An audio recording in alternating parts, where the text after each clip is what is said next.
ফেসবুকে অনেকে জানেন না যে বোঝেন না যে বিষয়টা জানতে চাচ্ছেন যে আমার কেন হঠাৎ করে ফেসবুকের ভিউ কমে যাচ্ছে, হঠাৎ করে ইমপ্রেশন কমে যাচ্ছে বা হঠাৎ করে আমার যে আর্নটা সেটা কেন কমে যাচ্ছে। তো চলো আজকে সেই ভিডিওটা তোমাদের জন্য।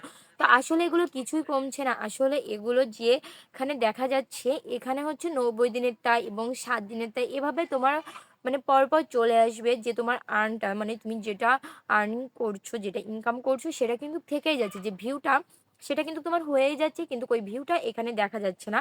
7 দিনের ভিউ, 30 দিনের ভিউ এখানে দেখা যাচ্ছে। তো তোমরা কেউই মানে এইটা নিয়ে চিন্তা করো না যে তোমাদের ভিউ কমে যাচ্ছে বা তোমাদের এখানে ভিউ দেখাচ্ছে কেন, কেন ভিউ হলেও এখানে কেন দেখাচ্ছে না। আসলে এটা মানে পুরোপুরিভাবে এখানে থাকে না। তো এখানে 7 দিন, 8 দিন বা 30 দিনের একটা বা 95 দিনের এরকমভাবে এখানে সাজানো থাকে। তো এটা নিয়ে কোনো চিন্তাই করার দরকার নাই। এটা হচ্ছে ফেসবুকের একটা নতুন আপডেট। তো তোমাদের যে ইনকাম হচ্ছে সেটা ইনকাম হয়েই যাবে এবং তুমি এখানে ভিতরে ঢুকলে বুঝতে পারবে যে তোমার ইনকাম যেটা ছিল সেটাই আছে। তাই এটা নিয়ে কোনো চিন্তা করার দরকার নেই।